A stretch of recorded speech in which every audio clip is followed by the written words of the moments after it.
कि जब अखबारों के दफ्तर में मुख्यमंत्री आया, ये नहीं होता था कि संपादक चले जाएं या रिपोर्टर चले जाएं। अगर उनको मिलना है तो संपादक से और जनरल मैनेजर से प्रेस में आकर के उनके ऑफिस में प्रायर अपॉइंटमेंट ले करके ये नहीं कि जब आए और किवाड़ा खोल के घुस गए, वो नहीं। अच्छा, ये मुख्यमंत्री की भी हिम्मत नहीं थी? नहीं, किसी की नहीं। अच्छा, यदि सरकार नाराज हुई, बिहार में तो विशेषकर इस दौर को आपने कब से देखा कि सरकार नाराज हुई, विज्ञापन बंद, मालिक हाजिर?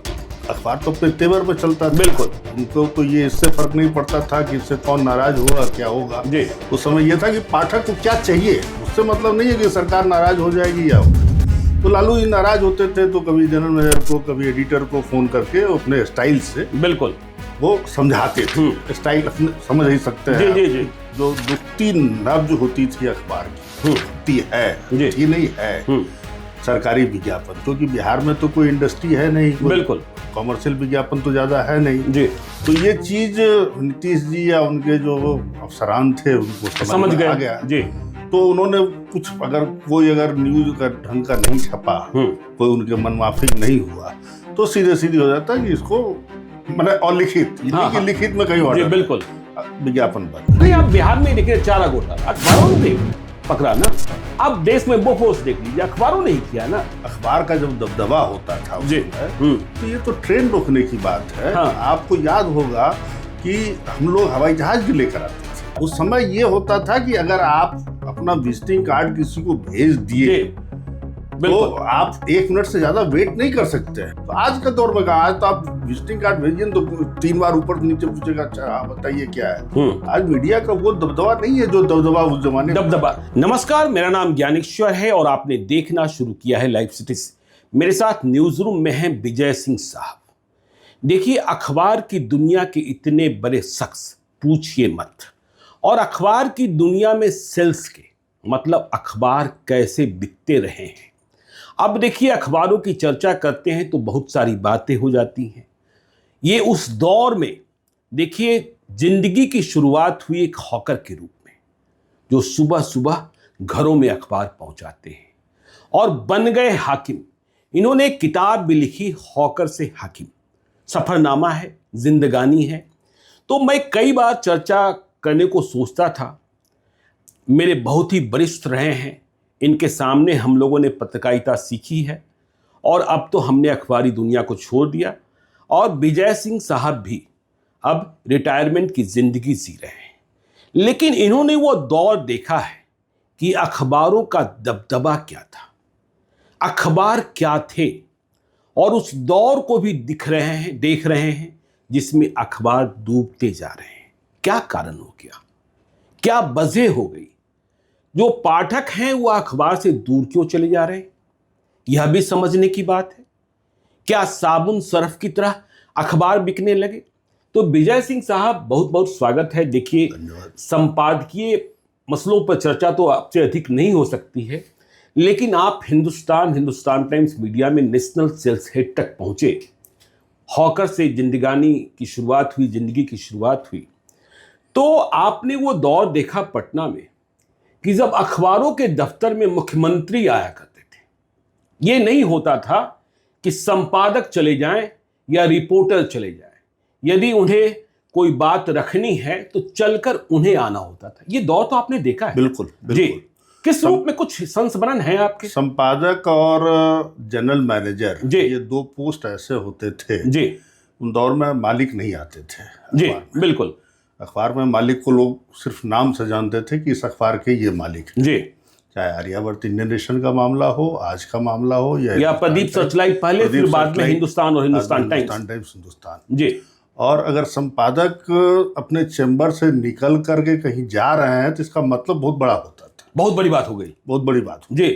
तो चाहे पॉलिटिशियन हो, बड़े बड़े पॉलिटिशियन, ब्यूरोक्रेट्स हो, अगर उनको मिलना है तो संपादक से और जनरल मैनेजर से प्रेस में आकर के उनके ऑफिस में प्रायर अपॉइंटमेंट ले करके ये नहीं कि जब आए और किवाड़ा खोल के घुस गए, वो नहीं। अच्छा, ये मुख्यमंत्री की भी हिम्मत नहीं थी? नहीं, किसी की नहीं। अच्छा, तो उनका पहले से प्रोटोकॉल के तहत आ जाता था कि मुख्यमंत्री मिलना चाहते हैं तो वो होता जी। तो ये दौर चलते रहा है। हम समझते हैं कि 90 के दशक तक चला है। मतलब लालू यादव के आने के पहले तक चलता रहा, लालू यादव के वक्त खत्म हो गया। लालू यादव जी कभी नहीं आए, लालू यादव कभी नहीं आए, उससे पहले तक का तो ये था। लालू यादव जी के बाद ये खत्म हो गया, ये खत्म हो गया। उसका लालू यादव जी के समय से थोड़ा सा इसमें जो अब इसको कह लें स्टैंडर्ड कह लें या कुछ कह लें, उसके बाद से फिर थोड़ा सा गिरावट आना शुरू हो गया, दबदबा खत्म होना शुरू हो गया। अब तो देखिए, हम देखते हैं हर बात में कि यदि सरकार नाराज हुई, बिहार में तो विशेषकर इस दौर को आपने कब से देखा कि सरकार नाराज हुई, विज्ञापन बंद, मालिक हाजिर, और मालिक भी वेटिंग लिस्ट में है। देखिए, लालू जी से पहले तो एक अलग कहानी कल्चर था, एक अलग कहानी था जी। लालू जी के कार्यकाल में और नीतीश जी के आने से पहले अखबार तो अपने तेवर में चलता था। बिल्कुल। उनको तो ये इससे फर्क नहीं पड़ता था कि इससे कौन नाराज होगा, क्या होगा जी। उस समय ये था कि पाठक को क्या चाहिए, पाठक क्या पसंद करेगा जी, पाठक को क्या चाहिए, पाठक को क्या चाहिए, पाठक क्या पसंद करेगा। उससे मतलब नहीं है कि सरकार नाराज हो जाएगी या होगा। तो लालू जी नाराज होते थे तो कभी जनरल मैनेजर को, कभी एडिटर को फोन करके अपने स्टाइल से बिल्कुल वो समझाते थे। स्टाइल समझ ही सकते हैं जी। उनका स्टाइल क्या था, समझाते थे। लालू जी के बाद फिर नीतीश जी का जब दौर चला तो वो फोन करके समझाने का दौर खत्म हो गया जी। तो एक जो दुखती नब्ज होती थी अखबार की, होती है, होती नहीं है, सरकारी विज्ञापन, क्योंकि बिहार में तो कोई इंडस्ट्री है नहीं, बिल्कुल कॉमर्शियल विज्ञापन तो ज़्यादा है नहीं जी। तो बिहार के दिन, आज के दिन भी अगर ये देखा जाए तो 60% के लगभग बिहार सरकार के रेवेन्यू से अखबार चलते हैं। मतलब बिहार सरकार के बूते ही अखबार बिहार में जीते हैं। हाँ, जीते हैं जी। तो ये चीज नीतीश जी या उनके जो अफसरान थे उनको समझ गया जी। तो उन्होंने कुछ, अगर न्यूज का ढंग का नहीं छपा, कोई उनके मनमाफिक नहीं हुआ, तो सीधे हो जाता कि इसको मतलब, और लिखित कि लिखित में कहीं ऑर्डर, बिल्कुल, विज्ञापन बंद। अब विज्ञापन बंद हो गया तो उसके बाद फिर वो अखबार, अब कुछ अखबारों में तो मालिक, कुछ अखबारों में general manager, editor, bureau chief, ये लोग फिर जब तक वहां जाके दरबार में हाजिरी नहीं लगाते, गलती नहीं मानते या आगे का एश्योरेंस नहीं देते, तब तक फिर विज्ञापन शुरू नहीं होता था। क्योंकि हमने तो देखा है अखबारों में, आपको ज्यादा संस्मरण होगा, एक मुख्यमंत्री की तस्वीर छप गई थी कि वे तंत्र साधना में मानव रक्त, ह्यूमन ब्लड को पी रहे हैं।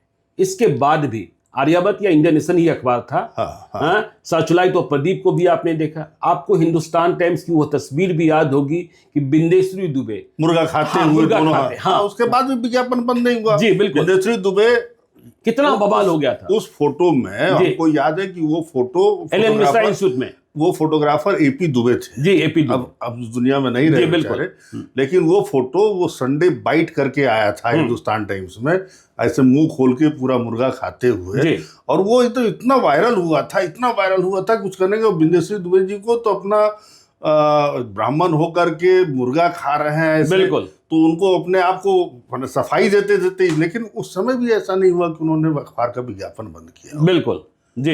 ये सब चीज उस समय पर नहीं। जब मैं आपकी इस किताब से गुजर रहा था, हॉकर से हाकिम, तो हमने कई कहानियां देखी।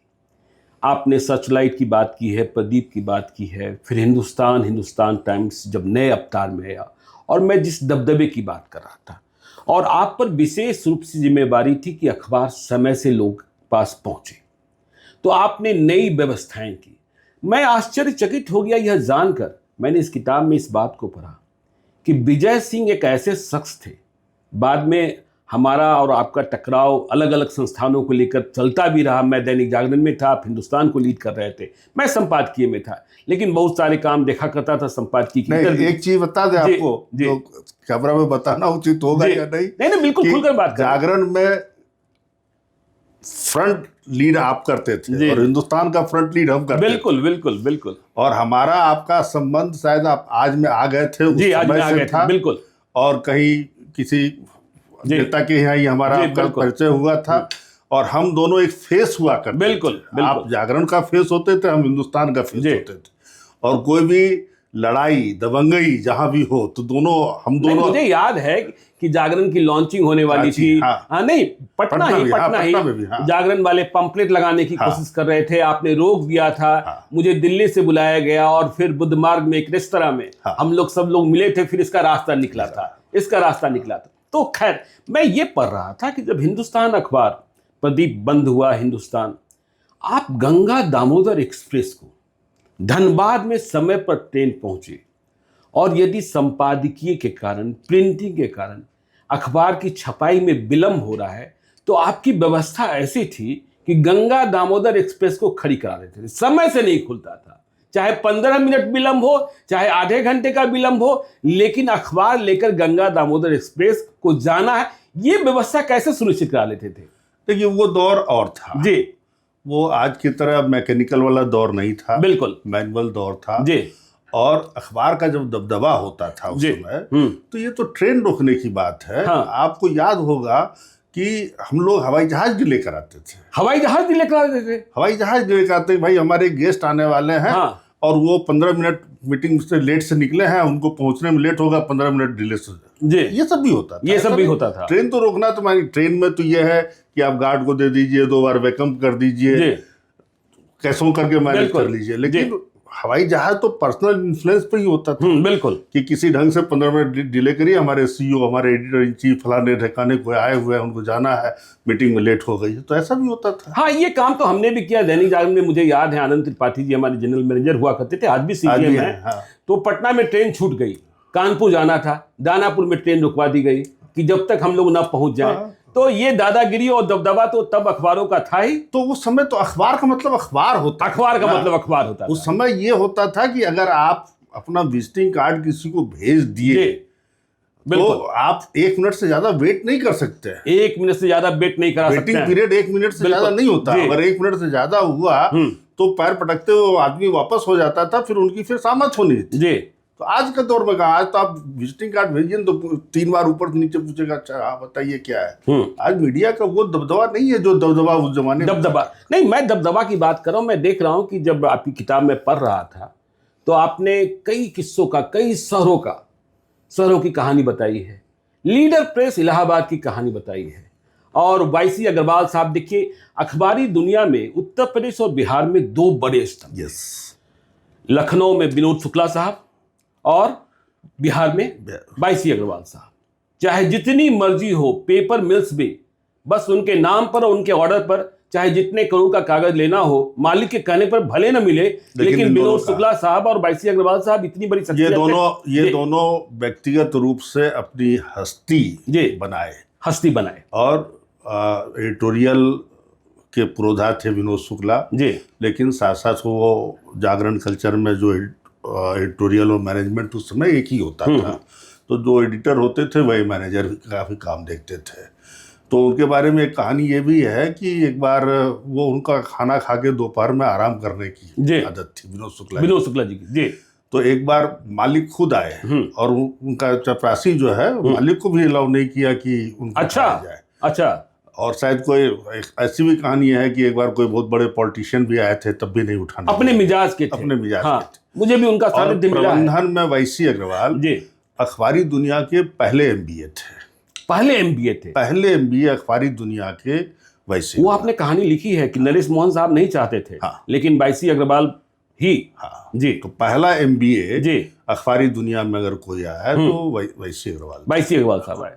लेकिन जब मैं किताब से गुजर रहा था, हॉकर से हाकिम, अखबारों की लड़ाई में और अखबारों की बात में गोली बंदूक की बात भी आपने बहुत की है।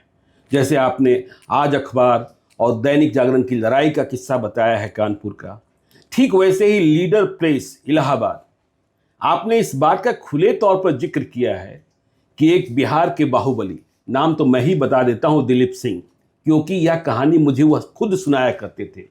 आपने नाम लिया कि आपके साथ केपी सिंह साहब थे, सुनील सिंह, बीके सिंह के बेटे, मुझे जहां तक याद है। हाँ, तो इन लोगों की मदद ली। तो क्या ये अखबारों की लॉन्चिंग में या अखबारों की लड़ाई में ये गोली बंदूक, क्योंकि हमने रांची का किस्सा भी सुना कि सारे जो हॉकर्स यूनियन के लीडर्स थे वो प्रभात खबर के साथ थे और लग रहा था कि आप जंग हार जाएंगे, तो वहाँ कोई वीरेंद्र प्रसाद आपके साथ हुआ करते थे, तो आपने सारे हॉकर्स को बुलाया, पूजा में शामिल कराया, और फिर रात में आपने कहा है कि 10 किलोमीटर दूर, मुझे लगता है ओरमांझी होगी जगह, हाँ ओरमांझी होगी जगह हुआ, मधुबन रेस्तरा जो, हाँ, कि वहां जाकर आपने उनको छोड़ दिया और गाड़ी वापस मंगवा ली। वे वहां खाते पीते रहे, और फिर इधर जो आपका काम बना बिगड़ा। तो ये सारे तिक्रम क्यों इस्तेमाल करना पड़ता था? देखिए, अखबारी दुनिया में उस समय का जो आप चर्चा कर रहे हैं, तो सबसे पहली लड़ाई वो थी कानपुर की। तो कानपुर में जो था वो लड़ाई थी वर्चस्व की, क्योंकि जागरण के शहर में आज अखबार पहुंच गया था। और जागरण का वो लड़ाई वर्चस्व की लड़ाई थी। तो शहर बनारस शहर होता था आज का, कानपुर शहर होता था दैनिक जागरण का, और कानपुर शहर में आज अपना बिल्कुल एंट्री हुई थी, और वो अपना सिक्का जमाना चाहते थे, जागरण उनको जमाने नहीं देना चाहते थे। और दोनों मालिक बिल्कुल स्ट्रांग थे, और दोनों को के साथ में बाहुबली चलते, जैसे हमको याद है भैया जी के साथ हमें इलाहाबाद में शार्दुल विक्रम गुप्त साहब, हाँ उनके साथ में शार्दुल विक्रम गुप्त के साथ हमारे तिवारी जी जाया करते थे, संतोष तिवारी इलाहाबाद से जाया करते थे, और भी लोग थे। तो वो लड़ाई एक अलग लड़ाई थी, उसको इलाहाबाद से तुलना नहीं कर सकते। अच्छा, हाँ, इलाहाबाद की लड़ाई जो थी वो प्रॉपर्टी कब्जा करने की लड़ाई, लीडर प्रेस की लड़ाई। तो लीडर प्रेस एक ऐसा अखबार था जो उस जमाने में कि 18 या 21 एकड़ के कैंपस में था, बिल्कुल, और वहाँ स्टाफ के रहने के लिए भी वहाँ रेसिडेंशियल क्वार्टर वगैरह बने हुए थे, स्टाफ को बाहर जाने की जरूरत नहीं थी।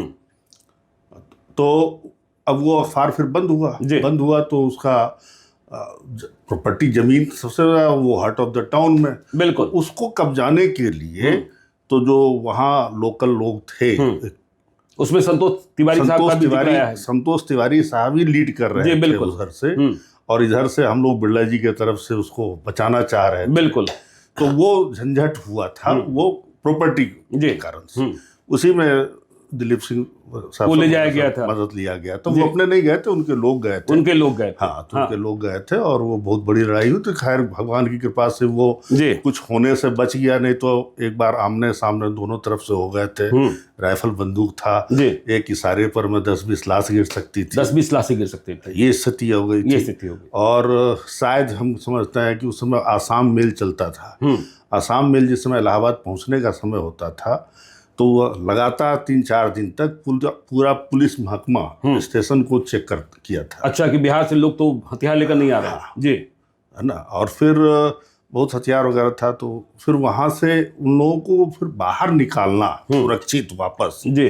कारण ये है कि मान लीजिए जो भी लोग गए थे, वो तो वैसी अग्रवाल साहब हमारे, या केपी सिंह या सुनील, इन लोग बिल्कुल उस पर गए थे। अगर उनमें से किसी को कुछ हो जाता, कोई पकड़ा जाता, हथियार चला जाता, तो दिलीप सिंह साहब छोटे आदमी तो थे नहीं, बिल्कुल नहीं थे। तो हम लोगों को भुगतना पड़ता। तो हम लोगों की जिम्मेवारी थी कि उन लोगों को सुरक्षित वापस बिहार भेजा जाए। तो खैर पर्पस उसमें सॉल्व हो गया। फिर वो प्रेस बिका, आधा प्रेस जो है शार्दुल विक्रम गुप्त अपने लिए प्रेस चलाए, जो आज चल रहा है, और आधा प्रॉपर्टी जो है उनके बहनोई कनोडिया जी थे, उन्होंने खरीदा। तो वो लीज की जमीन थी, और वो उसका अथी नहीं चेंज नहीं करा पाए, क्या कहते हैं उसका, मालिकनामा नहीं, वो जैसे वो प्रेस के लिए दिया गया था, लैंड यूज नहीं चेंज करा पाए, इसलिए आज भी वो ऐसे ही जमीन पड़ी हुई है, बिल्कुल।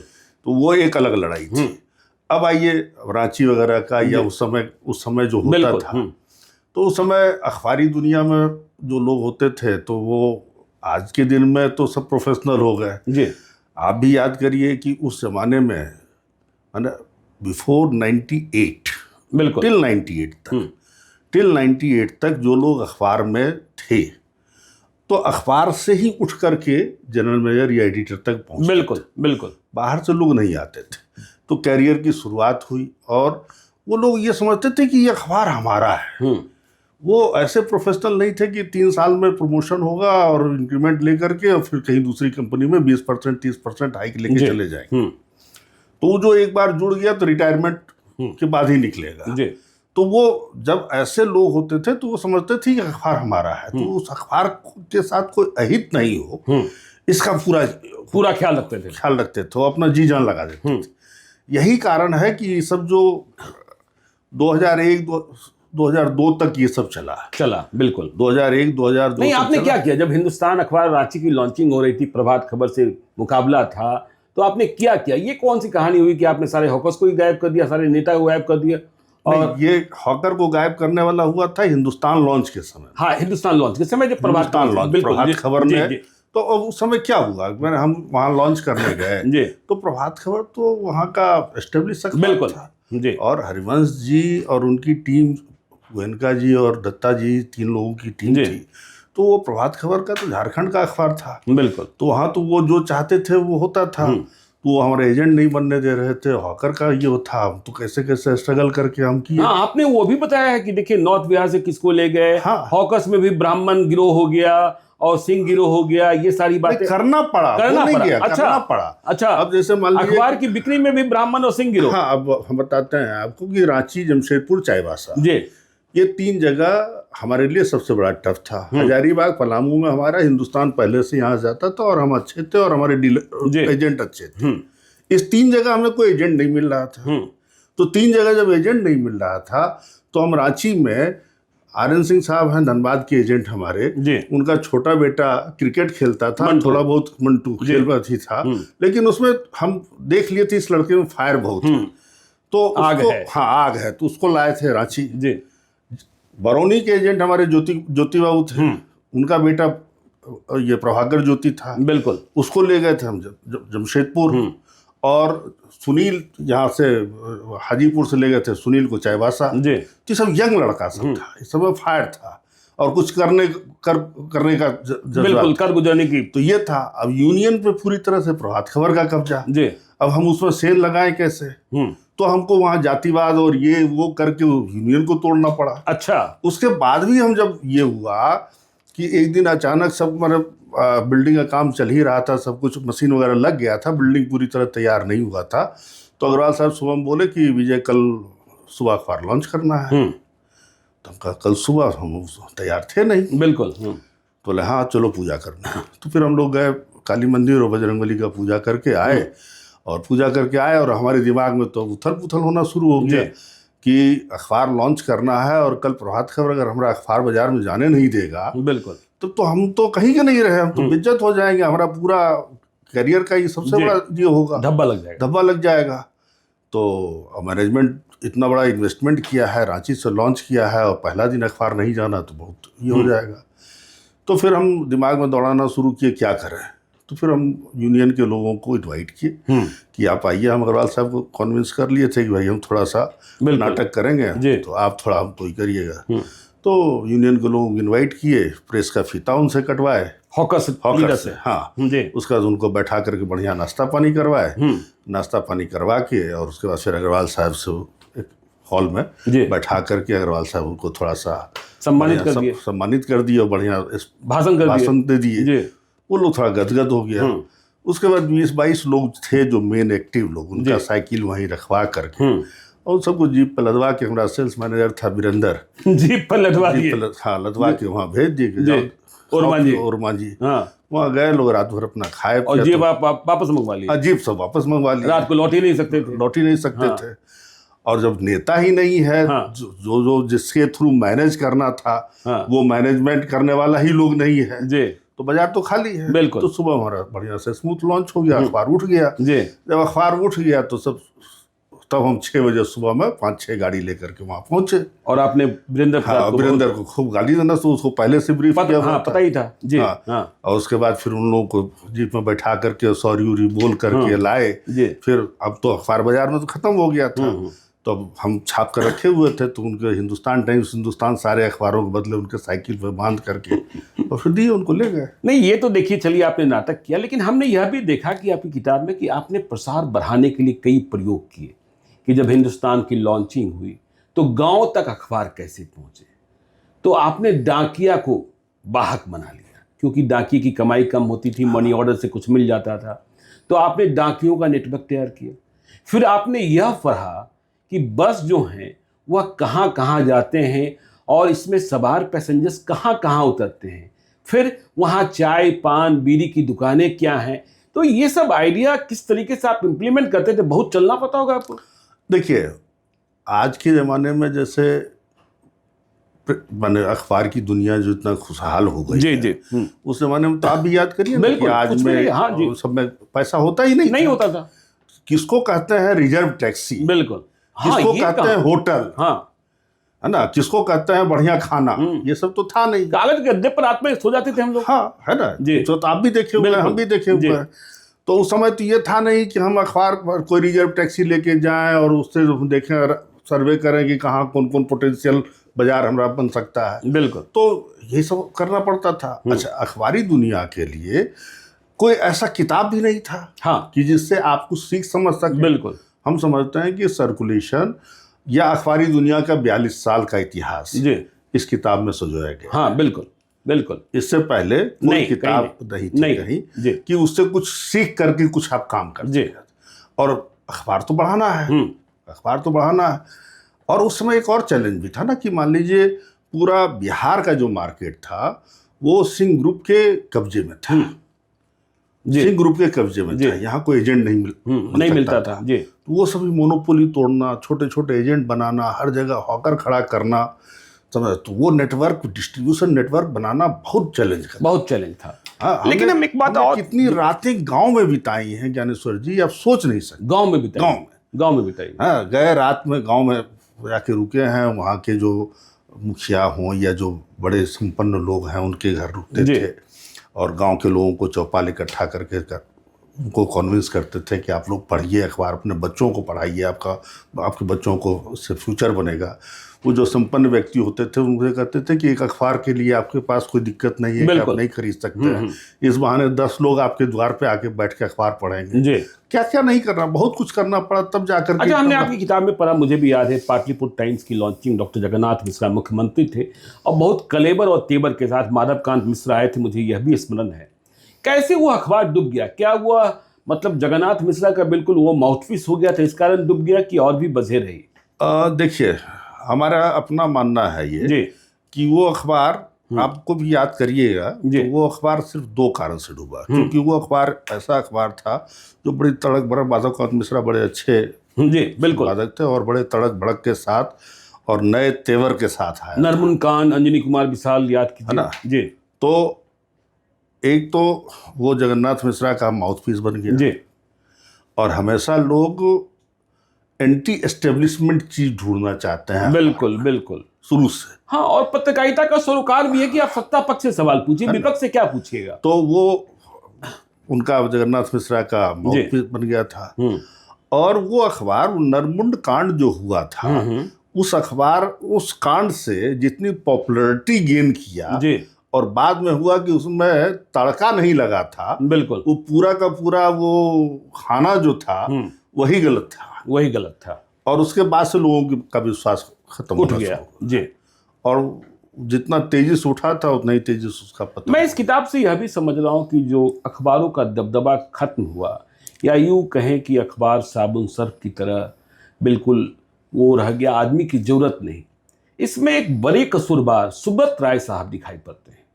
जब राष्ट्रीय सहारा की लॉन्चिंग हुई, आप इस किताब में कह रहे हैं, बड़ी बात, देखिए मैंने संस्मरण किया कि अमिताभ बच्चन, गोरखपुर से लॉन्चिंग हो रही थी, अमिताभ बच्चन गोरखपुर आते हैं और एक स्कीम, कि स्कीम क्या कि 25 अखबार बेचो साइकिल मिलेगी और 200 अखबार बेचो मोटरसाइकिल मिलेगी।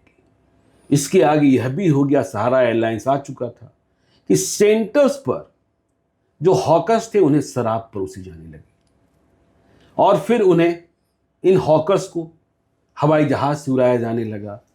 वे एयर होस्टेस देखकर पागल होने लगे। ये जो खराबी आई, इसे आपने किस रूप में देखा? ठीक से संस्मरण बताइए। देखिए, सहारा का तो अपना एक अलग स्टाइल था। जी, बिल्कुल। सुब्रत राय सहारा बिहार से ही उठे, बिल्कुल, गोरखपुर उनका कर्म क्षेत्र बना और फिर वो कहाँ से कहाँ पहुँचे और फिर कहाँ से कहाँ गए। तो चाहे अखबारी दुनिया हो या एयरलाइंस की दुनिया हो, इस दोनों सेक्टर में स्कीम लाने वाले सहारा श्री जी। उससे पहले अखबार में स्कीम क्या होता है, ये होता ही नहीं। बिल्कुल, होता ही नहीं जी। और हॉकरों को हम शराब पिलाएं या कोई 10 साइकिल या मोटरसाइकिल दें या उनको हवाई जहाज से घुमाएं, उसके तो सोचा ही नहीं। सोचा ही नहीं गया था। उस समय तो सीनियर एग्जीक्यूटिव जो होते थे अखबार के जी। या एडिटोरियल के, उन लोगों को हवाई जहाज नसीब नहीं होती थी। हाँ, बेनी माधव चटर्जी साहब आज अखबार के प्रबंध संपादक हुआ करते थे, कितने वर्षों के बाद उन्हें एक मारुति कार मिली थी, है ना जी। तो ये चीज तो उस समय हम लोग तो कभी ये उस समय तक ये कॉन्सेप्ट ये भी नहीं था कि हम किसी को एक साइकिल दें, जी, किसी हॉकर को एक साइकिल दें, ये भी कॉन्सेप्ट नहीं जी। कॉन्सेप्ट हिंदुस्तान टाइम्स या टाइम्स ऑफ इंडिया भी होता था कि वो साल में कुछ साइकिल, कुछ बर्तन दिवाली के समय बिल्कुल ऑल इंडिया में एजेंट को देते थे। अच्छा। लेकिन हॉकर को देने का कॉन्सेप्ट ही नहीं था। और आप बताए जैसे मेरी दादा को बताए जी, बिल्कुल कि वो बहुत बाद में उनके पास गाड़ी हाँ, आई। बोरिंग कैनाल रोड में रहा करते थे। 86 तक 1986 तक हिंदुस्तान लॉन्च होने तक हम साइकिल से चलते थे पटना। साइकिल से चलते थे। हाँ, 86 में हिंदुस्तान लॉन्च होने के बाद एक सेकंड हैंड चेतक स्कूटर खरीदे थे जी। तो उस समय ये सब चीज और मैंने सुना, मैंने पढ़ा कि हरिनारायण निगम साहब संपादक बने और जब इतनी कॉपियां हो गई तो वो डिनर कराने ले गए।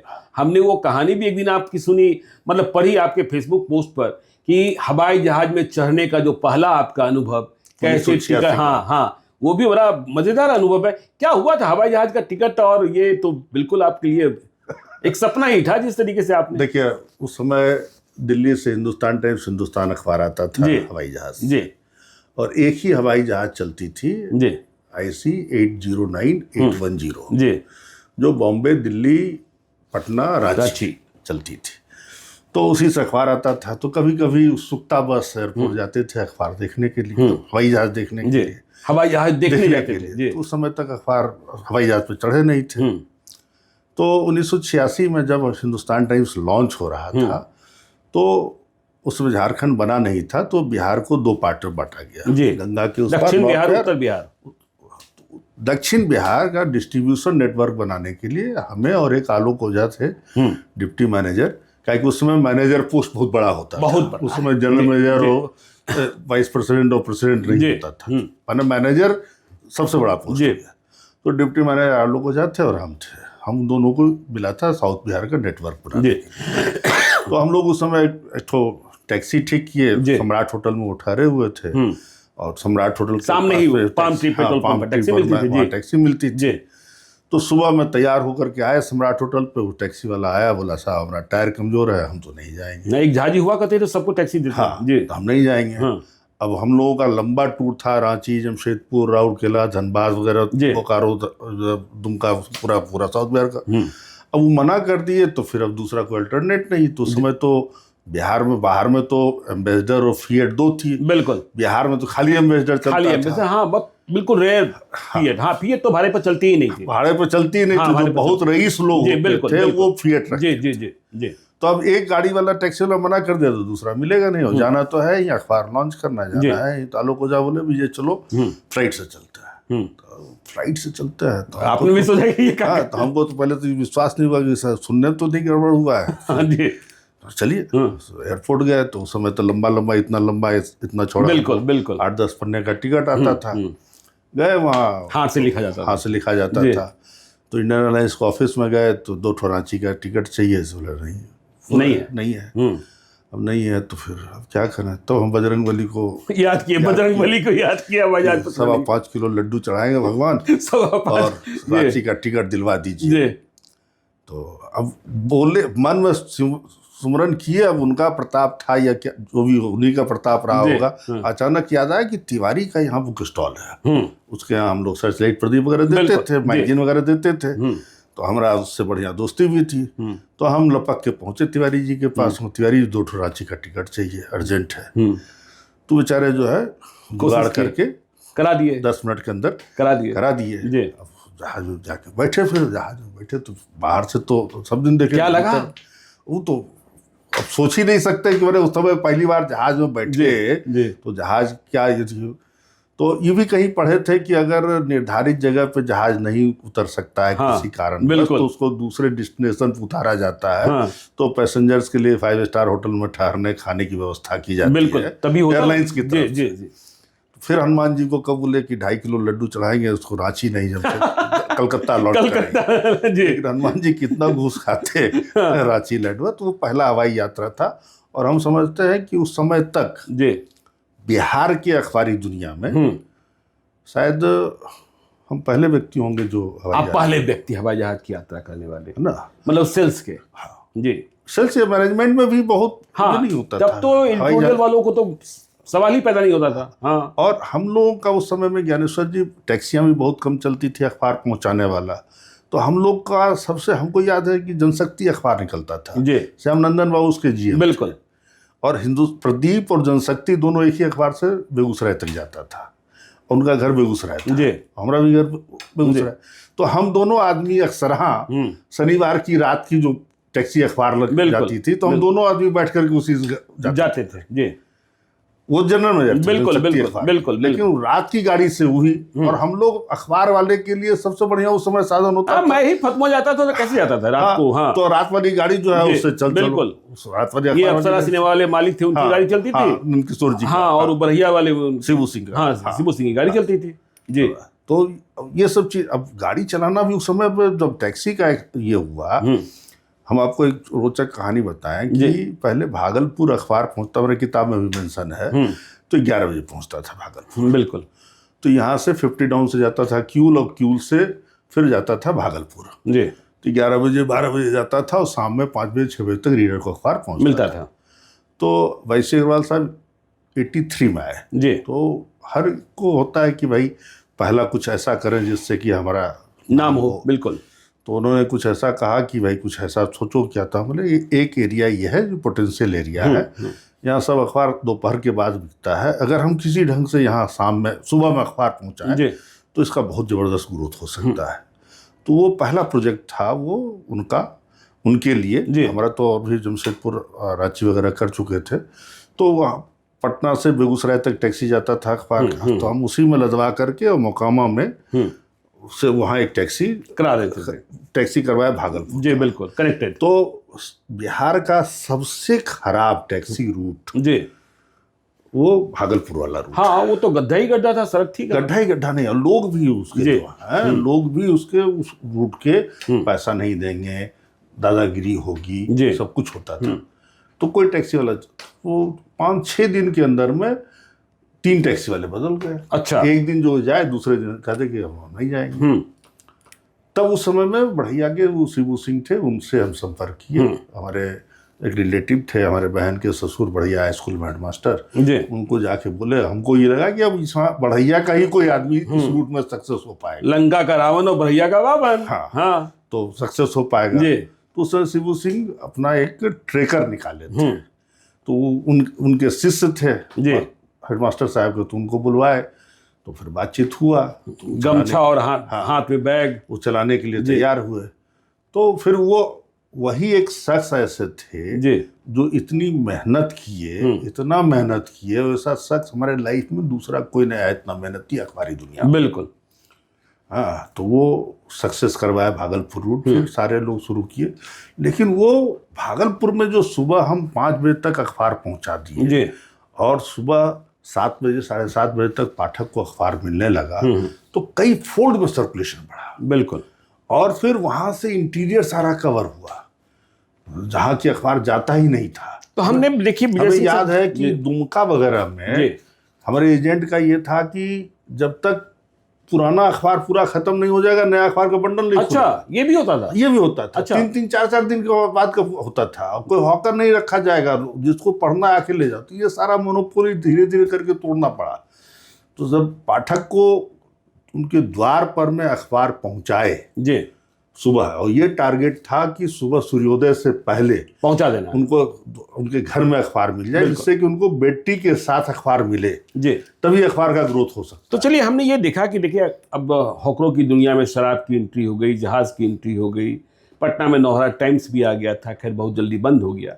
लेकिन आप चिंतित हुए जब दैनिक जागरण आने वाला था, लेकिन वहां भी आपने काम लगा दिया। तो मैंने किताब से जाना, क्योंकि मैं तो लॉन्चिंग टीम का सदस्य था। तो आपको यह पता करना था, बाईसी अग्रवाल साहब ने जिम्मेवारी दी और बिरला परिवार ने, कि जागरण वाले क्या लेकर आ रहे हैं। तो आपको लगा कैसे ब्रेक करें।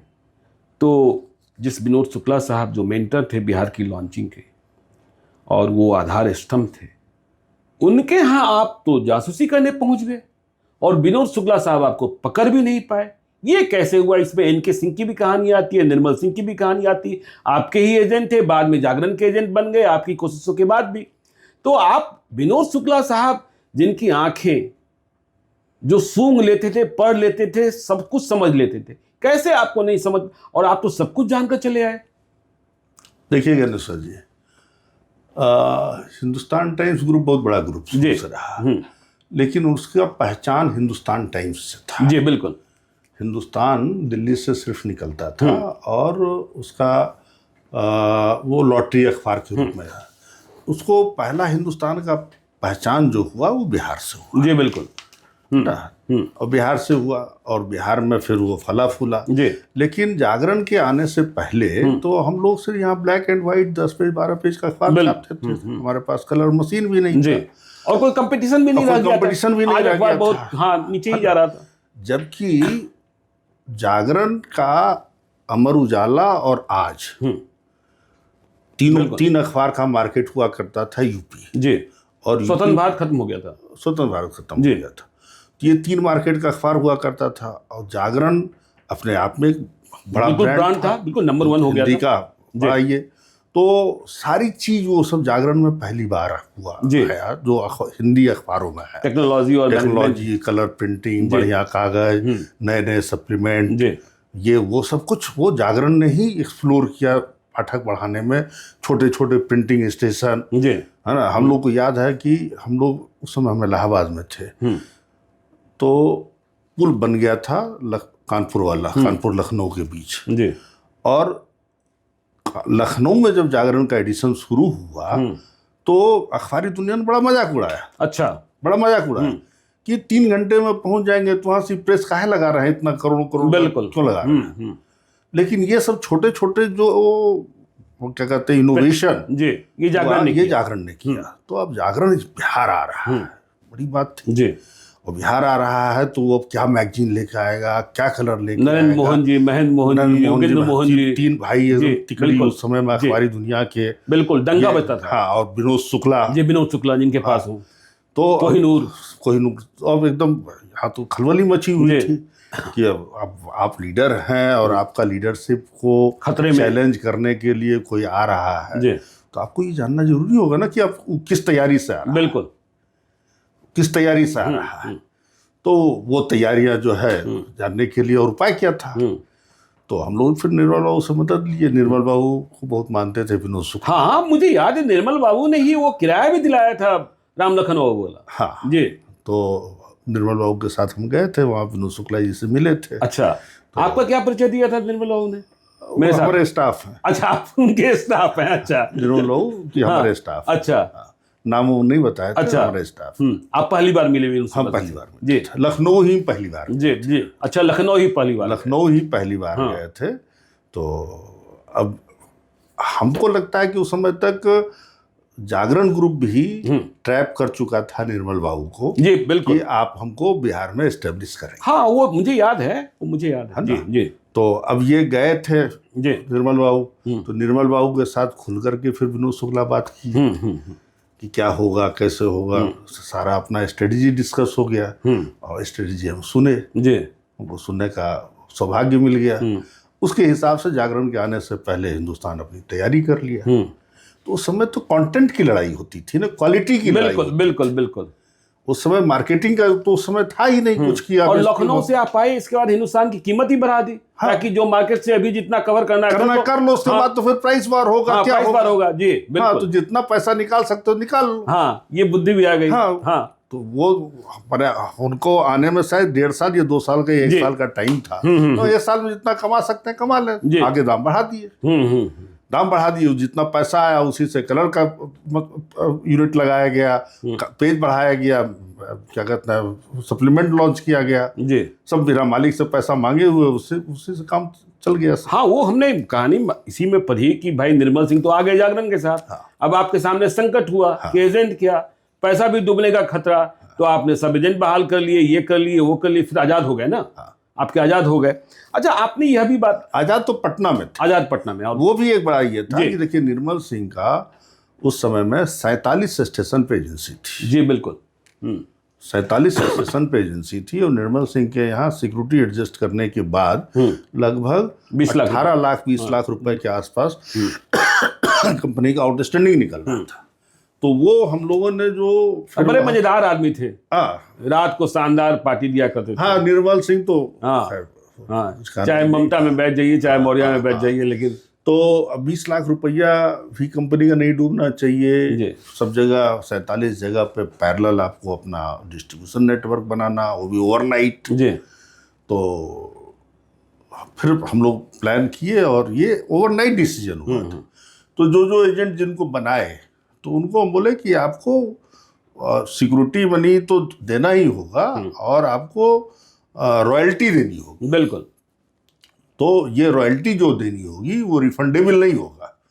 तो उनका 18 या 20 लाख रुपया था, उसमें 24 लाख रुपया हम लोग रॉयल्टी लिए थे कंपनी के अकाउंट में, उसको अकाउंट में लिख करके दिए थे रॉयल्टी का रसीद बना करके कि रिफंडेबल नहीं होगा। तो पैसा भी नहीं कंपनी का डूबा और पैरेलल ही हुआ। इस कारण पूरे बिहार में बहुत से एजेंट भी बन गए। बिल्कुल। और डिस्ट्रीब्यूशन नेटवर्क बहुत बढ़ा।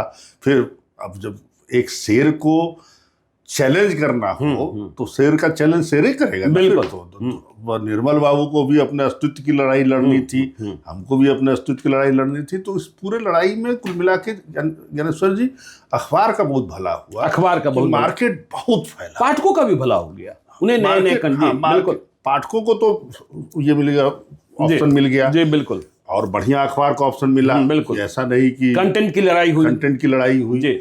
तो और डिस्ट्रीब्यूशन नेटवर्क बढ़ा। तो उसका वो पीरियड जो था वो अखबारी के। और आप हवाई जहाज के सफर की बात बता रहे थे, मुझे याद आया विजय सिंह साहब कि देखिए हम लोग विदेश जा रहे थे, मालिक ने फैसला किया कि 4 लोग विदेश जाएंगे। हमारे साथ जाने वाले एक व्यक्ति थे जो पहली बार जा रहे थे, मैं तो गया था साथ में। तो हम लोगों ने कोलकाता से फ्लाइट पकड़ी, बैंकॉक जाना था। जब फ्लाइट बांग्लादेश के भीतर पहुंचा आसमान में, तो एयर होस्टेस ने शराब परोसना शुरू किया। तो जो मेरे बगल में बैठे हुए मुझसे सीनियर थे, उन्होंने कहा ज्ञानेश्वर यही न स्वर्ग बाहो, देखा अप्सरा शराब परोसता। तो ऐसी बात है, मतलब उस समय तो सपना ही हुआ था, सपना ही हुआ करता था। तो खैर चलिए, हम लोग बात कर रहे थे, आपने एक और अच्छी बात कही कि देखिए जब ये साबुन सरफ और ये सब हो रहा था, दैनिक भास्कर ने जयपुर में एक नया प्रयोग किया कि लॉन्चिंग के पहले, जहां तमाम अखबार पहले चाहे जागरण की बात कर ले, हिंदुस्तान की बात कर ले, वे हॉकस को सेट करते थे, क्योंकि आप लोग कहते भी थे कि पुश एंड पुल। लेकिन जागरण ने यह तय किया कि नहीं, भास्कर ने यह तय किया। और मुझे याद है उस समय अनिल सिंह साहब आए थे कहीं से और वो पूरा अभियान चला रहे थे कि 6 महीना पहले या 3 महीना पहले रीडर्स के पास पहुंचे कि आपको कंटेंट क्या चाहिए, और हिसाब से कंटेंट को उन्होंने डिजाइन किया और फिर उनका जो परचम लहराया वो तो सभी ने देखा। देखिए जी, इसमें दो राय नहीं है कि भास्कर ने जो अपना एक पैटर्न, एक फॉर्मूला सेट किया जी, वो उस समय तक अखबारी दुनिया में कभी था नहीं। जी बिल्कुल। तो वो आज भी केस स्टडी बना हुआ है। बहुत कुछ हम अपने किताब में उसको मेंशन भी किए हैं। जो आने वाले सेल्स के जो जनरेशन के लोग होंगे तो उससे सीख करके कुछ नया फार्मूला बनाए, कुछ नया डेवलप करें। जी।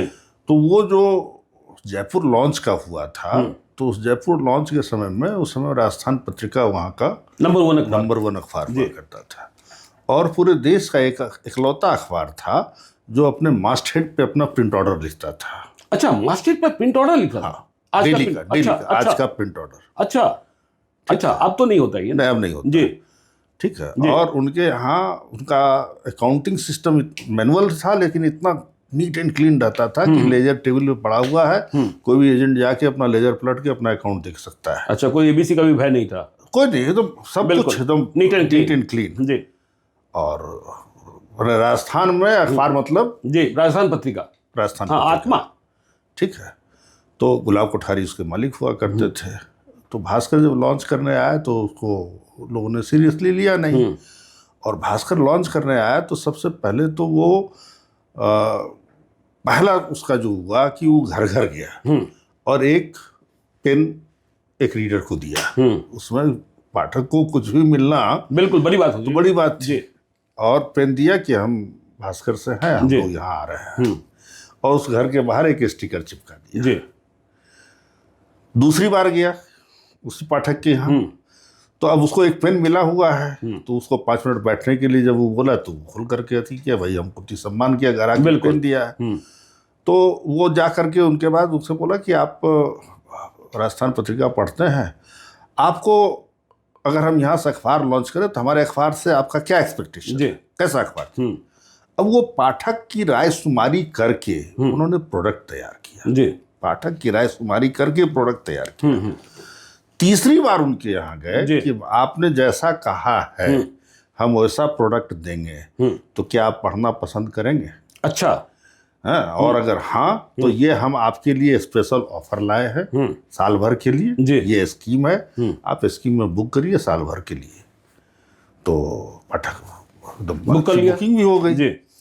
उस समय तक राजस्थान पत्रिका जो है न अपने प्रोडक्ट में, न क्वालिटी में, न मार्केटिंग में, किसी चीज में उनको सीरियसली लिया ही नहीं जी। अब लोग कहते हैं उस समय, सुनी सुनाई बात है, सच्चाई क्या है हम नहीं जानते हैं, उसी समय गुलाब कोठारी साहब का हार्ट का ऑपरेशन होना था कहीं विदेश में जी। वो विदेश गए हुए थे ऑपरेशन कराने के लिए, और इधर जो है भास्कर एकदम बिल्कुल ये हो गया। तो वो करा के आए या नहीं करा के आए वो नहीं, लेकिन वो बहुत टेंशन में रहे और फिर उसके अथी किए। तो वो भास्कर ने वहाँ से जो शुरुआत किया, अखबार लॉन्च का एक नया सिस्टम बनाया जी। तो फिर कमोबेश उसको प्लस माइनस करके जो जो नए अखबार लॉन्च हुए तो वो बिल्कुल लागू किए जी। उसमें हम लोग जैसा जो पुराना ट्रेडिशनल लोग थे जो कि प्रोफेशनल नहीं थे, तो हम लोगों का ये था कि भाई ठीक है अखबार लॉन्च कर रहे हैं, जैसे हम गोरखपुर लॉन्च करने, हम एज ए नेशनल सेट हमारा पहला रोल मिला था। ऐसे तो हिंदुस्तान में दिल्ली के बाद जितना भी हिंदुस्तान लॉन्च हुआ है सब में हम रहे हैं, हिंदुस्तान टाइम्स का लॉन्च में रहे हैं, हमारा योगदान रहा है सब में। गोरखपुर जब लॉन्च हो रहा था तो उस समय में हमारा ये टारगेट था कि हम 60% लाइन कॉपी बनाएंगे, 40% बुकिंग करेंगे। तो उस समय हमारे मैनेजमेंट से बड़ा, तब तक वो बुकिंग कॉपी का बहुत इंपॉर्टेंस हो गया था, तो हमको बहुत प्रेशर आया, नहीं 100% बुक करोगे, नहीं 100% बुक नहीं करेंगे, 60% लाइन कॉपी खड़ा करेंगे। क्या कि लाइन कॉपी और बुक कॉपी में एक अंतर ये है, हमारा अपना मानना है कि लाइन कॉपी है तो रीडर के चॉइस पे है। बिल्कुल बिल्कुल, रीडर के चॉइस, कल बदल भी सकता है, कल बदल भी सकता है। आज उसको अच्छा नहीं लग रहा है अखबार, कल वो वेंडर वो बोलेगा यार इसको बंद करके दूसरा अखबार जी। और अब वो दूसरा आपने वो जिक्र भी किया है ना, आपने रांची के संदर्भ में जिक्र किया है कि जब प्रभात खबर से लड़ाई चल रही थी तो एक दिन हरिनारायण सिंह साहब के नेतृत्व में पूरा प्रभात खबर की संपादकीय टीम को आप लोग ने तोड़ लिया। हाँ 23 लोगों को, लेकिन हरिवंश जी ने मतलब इतनी काबिलियत योग्यता कि उन्होंने उस परिस्थिति को भी संभाला, उस परिस्थिति को भी संभाला जी। तो ये एक दिन दो दिन भले क्वालिटी पे अंतर आया हो जी, लेकिन कंटेंट वो फिर उन्होंने रिवाइव कर लिया। बिल्कुल। अच्छा, एक और प्रसंग हमने देखा इसमें जिसका कोई वास्ता अखबारी दुनिया से नहीं था कि माधवराव सिंधिया साहब जहां प्लेन क्रैश हुआ, वहां की जमीन खरीदने के लिए आपको इस ड्यूटी में लगा दिया गया, इसका क्या वास्ता था हिंदुस्तान और हिंदुस्तान टाइम्स से? नहीं, वो माधवराव सिंधिया जी हिंदुस्तान टाइम्स के मालिकान के बड़े अच्छे मित्र। अच्छा, पारिवारिक संबंध थे। बहुत बहुत अच्छा। फिर इसमें बहुत मेहनत करनी पड़ी थी, बहुत मेहनत करनी पड़ी थी। बहुत, क्योंकि मैंने देखा कि आप किस तरीके से ट्रेन से जाते थे और तमाम चीजें होती थी। हाँ, उसमें वो 3 साल हमको बहुत झेलना पड़ा था जी। पटना से जा करके कानपुर उतरते थे, कानपुर से फिर जाते थे, और जमीन लिटिगेशन में हो गया। पहले तो वहाँ पूजा पाठ करवाया उनका आत्मा शांति के लिए, बनारस से पंडित जी को लोगों को लेकर के, और फिर उस जमीन को खरीदना हुआ तो भाइयों में विवाद हो गया, मुकदमा हो गया। अब बहुत उसमें झमेला हुआ। किसी जसप्रीत साहब ने कहा कि वो हमने खरीद लिया है। तो जो अच्छा, अंतिम सवाल पर आते हैं कि देखिए अखबारों का दबदबा तो लोग अब कहते हैं खत्म हो गया, अब चिंता जो मैनेजमेंट की रहती है कि अखबार कहीं रद्दी में तो नहीं बिक रहा, ये दबदबा क्यों खत्म हुआ और ये चिंता क्यों रहती है कि अखबार जो है वह पाठक के पास नहीं पहुंचकर रद्दी में बिक रहा है? देखिए ज्ञानेश्वर जी, मेरा अपना मानना है कि अखबारी दुनिया का सबसे स्वर्णिम काल जी, आप 1998 से 2018 कहिएगा तो 1998 से 2018 तक जी। 94 में जब आर्थिक उदारीकरण आया मनमोहन सिंह और नरसिम्हा राव का जी, तो उसका अखबारी दुनिया पे असर आते आते 4 साल लग गए जी, लेकिन सकारात्मक रहा। तो उससे पहले अखबार से ही लोग उठ करके संपादक बनते थे, अखबार से ही उठ करके मैनेजर बनते थे। तो बाहर से लोग नहीं लाए जाते थे और वो प्रॉफिट मेकिंग सेंटर नहीं हुआ करता था अखबार। जी, एक सोशल कॉज को के लिए अखबार निकाला जाता जी। तो 94 से 98 तक इसमें फिर पूंजी आया, विदेशी पूंजी भी आई, विदेशी पूंजी भी आई, मालिक भी लगाए, और 98 के बाद फिर इसमें प्रोफेशनल्स आने लगे। बिल्कुल, तभी अब लोगों ने कहना शुरू कर दिया ये प्रोडक्ट हो गया, साबुन तेल हो गया, अचानक हम लोग की सैलरी बढ़ गई थी। हाँ। तो 98 के बाद से फिर नए टेक्नोलॉजी आए, नए प्रयोग हुए, नए नए जगह एक्सपेंशन हुए। 4,000 रुपए से अचानक 8,000 रुपए हो गई थी मेरी सैलरी। हाँ, तो एक्सपेंशन हुए, स्कीम्स हुए, पाठक बढ़ाने के लिए हुआ। तो फिर 98 के बाद से एकदम बिजनेस मॉड्यूल पे आ गया। जी बिल्कुल, कॉर्पोरेट बिजनेस मॉड्यूल पे आ गया। और ये चलते रहता, अगर ये चलते रहता अगर मुकेश अंबानी जी का जियो लॉन्च नहीं होता। अच्छा, ये हर हाथ में जो, हाँ, तो काहे कि देखिए इंटरनेट जो सस्ता हो गया। उस समय याद करिए, इनमा हम लोगों का अखबारी दुनिया का एक बड़ा सम्मेलन जी बिल्कुल होता था, और उसमें हर बार ये चिंता किया जाता था कि इलेक्ट्रॉनिक मीडिया, टीवी जो है, ये अखबार को खा जाएगा, अगले 10 साल इसका भविष्य नहीं है। लेकिन इलेक्ट्रॉनिक मीडिया से कोई फर्क नहीं पड़ा अखबार प्रिंट मीडिया को। प्रिंट मीडिया को असर पड़ना शुरू हुआ डिजिटल मीडिया से, जियो के आने के बाद। जियो के आने के बाद जब उन्होंने फ्री में डेटा दे दिया, इंटरनेट दे दिया, सस्ता कर दिया, और लोग के हाथ में धीरे धीरे एंड्रॉयड फोन आने लगा, और जब सोशल मीडिया का उदय हुआ तो 14 से लेकर 18 तक तभी स्पीड कम हो गया। बिल्कुल, अखबार का स्पीड कम हो गया। हमें याद है कि 18 में हम शायद सब बड़े घराने में हम हिंदुस्तान टाइम्स का पुणे लॉन्च किए थे। हाँ, उसके बाद बड़े घराने लॉन्चिंग बंद हो, बड़े घराने अखबार के जो 5-6 बड़े घराने हैं, उनकी Hindustan times, times of India, Bhaskar, Dainik Jagran, Amar Ujala. हाँ, तो रिमोट एडिशंस बंद होने शुरू हो गए। हाँ, 18 के बाद कोई लॉन्च नहीं हुआ। 18 के बाद फिर जो हुआ तो धीरे धीरे सिमटता गया।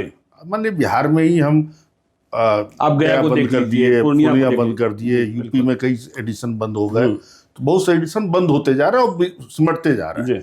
नहीं तो पहले का ये होता था कि हम लोगों को मैनेजमेंट को सिर्फ एक चीज का आश्वासन देना होता था कि भाई पटना में 2 लाख कॉपी है, 2 लाख की कॉपी पर में आपको डीवीपी रेट मिला हुआ है, हम मुजफ्फरपुर से लॉन्च करेंगे, यहाँ से हम 30,000 कॉपी शिफ्ट करेंगे, और 30,000 कॉपी हम बिल्ड करके आपका ये रेट नहीं कम होने देंगे। बिल्कुल, और गेन कर लेंगे। ये रेट, पटना का रेट, मदर एडिशन का रेट कम नहीं होगा, और मुजफ्फरपुर एडिशन मिलेगा। तो वो सब चीजें खत्म होती चली गई। अब रीडर का झुकाव अब हो गया मोबाइल पर, हर हाथ में मोबाइल है। एक ये, दूसरा ये हुआ कि आप याद करिए कि पहले के समय में एक कोई बड़ी स्टोरी होती थी तो उसका 4-5 सब स्टोरी बनता। बिल्कुल बिल्कुल बिल्कुल, है ना। तो आप क्राइम शुरू से किए, और आपका न्यूज उस समय में सब पूरे बिहार के मार्केट में दूसरे अखबारों के लिए चैलेंजिंग होता था। यहाँ आप चैलेंज करते थे, और झारखंड में हरिनारायण सिंह करते थे कि अगर कोई बड़ी घटना हो गई तो एक फोटोग्राफर, 2-3 रिपोर्टर को लेकर के लोग ऑन स्पॉट पहुंचे। हाँ, वो तो घटना स्थल पर पहुंचने और ऑन स्पॉट पहुंचे, और उसके बाद उसको डिफरेंट एंगल से उसको उठाए, किसको हाइप देना है, किसको डाउन करना है, ये सब चीजें। मुझे 2 प्रकरण याद है ना, कि नक्सली गोली चला रहे थे, हरिनारायण सिंह साहब पहुंच गए थे, नक्सलियों ने पहचान लिया कि भाई आप हट जाइए, तो गोली लग जाएगी। बोले भाई जी हटिए, नहीं तो आप मार देंगे। और जब साहबुद्दीन के यहाँ प्रतापपुर में गोली चल रही थी तो हम पहुंच गए थे, है ना। तो अब वो 5-6 एंगल से उसका स्टोरी बनता था, उसका फॉलोअप 1 आध सप्ताह 10 दिन तक चलता था। अब वो सब चीज खत्म हो गई। एक तरफ वो मोबाइल खाना शुरू कर दिया, और दूसरा इस टाइप का जो न्यूज होता था जिससे लोगों को, अरे आप बिहार में देखिए चारा घोटाला अखबारों ने नहीं पकड़ा ना। अब देश में बोफोर्स देख लीजिए, अखबारों ने ही किया ना। तो लेकिन अब अखबारों की पूंजी कहाँ रह गई? नहीं रह गई। हाँ, तो पहले जो पुल होता था वो पुल धीरे धीरे खत्म होता चला गया। बिल्कुल। अब आप देखिए कि 2012-13 में ही हम 4-5 रुपए का अखबार कर चुके थे। बिल्कुल। और आज भी लगभग वही।